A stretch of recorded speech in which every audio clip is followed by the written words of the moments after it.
तो ये हमारी गुड़गांव की बदनसीबी ही है जो हमारे मत्थे ये मढ़ दिया गया है।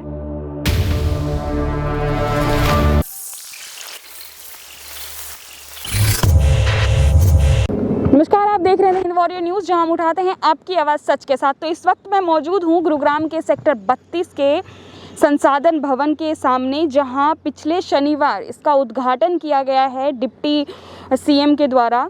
और यहाँ डिप्टी सीएम आए थे और रिबन काटकर इन्होंने संसाधन भवन का उद्घाटन किया था। और ये जो भवन है वो उसके सामने बिल्कुल आप देख सकते हैं कि यहाँ के हालात बिल्कुल मेन गेट के सामने जो यहाँ के हालात हैं वो क्या है। एक जो Gurugram cyber hub, cyber city है, उसका जो संसाधन भवन है, उस भवन के सामने की हालत, बिल्कुल मेन गेट के एंट्री के जगह की हालत आप देख सकते हैं कि क्या हालत है, क्या दुर्दशा हो रखी है यहाँ की। किसी भी तरह का यहाँ पर कोई अच्छी सी कोई सड़क नहीं है, हर जगह कचरा, टूटी फूटी हुई यहाँ पर जो ज़मीन है वो बिल्कुल कचरा और मलबा से भरा हुआ है। आसपास जंगल हैं और यहाँ कुछ लोग हैं आसपास जो काम कर रहे हैं, कचरा उठाने वाले लोग हैं जो कचरा इकट्ठा करके यहाँ पे एक कचरा का जो डंपिंग जोन होता है वो यहाँ पर इन्होंने बनाया है। जो छोटे छोटे जो लोग होते हैं, जो मज़दूर वर्ग के लोग होते हैं जो कचरा इकट्ठा करके लाते हैं, उन्होंने आसपास अपना घर बनाया हुआ है और यहाँ उन्होंने कचरा काफ़ी इकट्ठा किया हुआ है। और यहाँ की जो सड़क तो है ही नहीं, यहाँ जो ज़मीन है बिल्कुल इस भवन के सामने वो एकदम उसकी हालत जो है एकदम ख़राब है। और जो सड़क है वो ऐसा लग रहा है कि सड़क में गड्ढे में सड़क कुछ कह ही नहीं सकते, क्योंकि मलबा जो है वो सड़क के बीचों बीच यहाँ पर भरा हुआ है। आप मलबे को देखिए, यहाँ पर छोटे छोटे जो मलबे होते हैं और बड़े बड़े, सारे छोटे बड़े सब हैं। और उसी के बाद संसाधन भवन शुरू हो जाता है। संसाधन भवन के बिल्कुल सामने का ये सीन है जो आप देख रहे हैं, ये नज़ारा।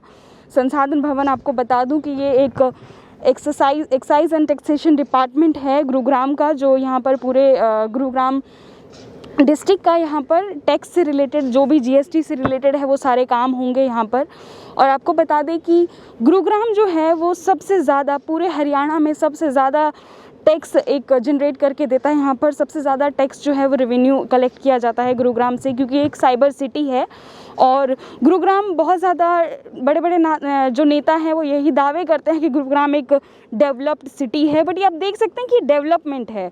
संसाधन भवन के सामने ये जो कचरा है, ये जो सड़कें टूटी फूटी मलबे से भरी हुई, ये छोटे छोटे ये जंगल कांटे लगे हुए, ये डेवलपमेंट है।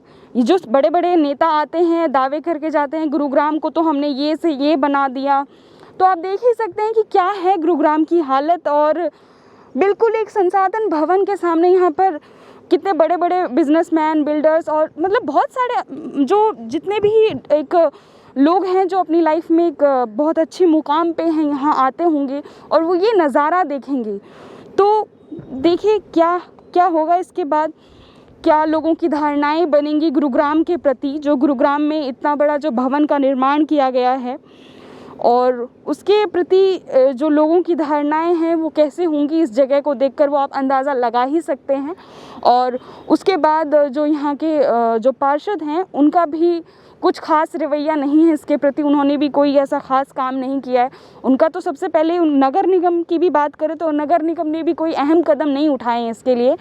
तो प्रशासन भी इसके लिए जिम्मेवार है, प्रशासन ही जिम्मेवार है। और जितने भी बड़े बड़े नेता आते हैं वो भी इसके लिए जिम्मेवार है, क्योंकि वो बोल के चले जाते हैं कि जी हमने तो ये कर दिया वो कर दिया, बट होते कुछ नहीं। जब हम आते हैं देखने के लिए तो काम नहीं होते, लेकिन जब उनके मुंह से सुनते हैं तो ऐसा लगता है कितने काम हो गए। काम तो होते हैं लेकिन कागज़ों में, काम सिर्फ कागज़ों में होते हैं। आप ज़मीन पर आकर जब देखेंगे तो यहाँ कोई काम नहीं है। संसाधन भवन के सामने की हालत आप देख चुके हैं। और जब डिप्टी सीएम आए थे तो बड़े बड़े दावे करके गए थे कि गुरुग्राम के भाग्य बदलने वाले हैं, ये है वो है, लेकिन ऐसा कुछ नहीं है। अब गुरुग्राम के भाग्य क्या बदलेंगे, यहाँ संसाधन भवन के सामने की सड़कें ही नहीं हैं, यहाँ पर पार्किंग के लिए मतलब कोई ख़ास व्यवस्था कुछ भी नहीं है यहाँ पर। तो कैसे आएंगे लोग पार्किंग के लिए? इन्होंने अंदर स्पेस दिया हुआ है, बाहर जो इतना बड़ा ग्राउंड है इसको खेल का मैदान या फिर कोई भी अच्छा सा एक पार्क बना सकते थे जो इसकी शोभा, इसकी जो ये संसाधन भवन है इसकी शोभा में चार चांद लगा सकता था, लेकिन खैर ऐसा नहीं किया गया।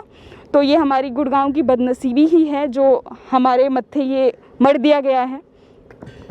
वीडियो जर्नलिस्ट तनुज के साथ Neha Jha, the Hind warrior news, Gurugram.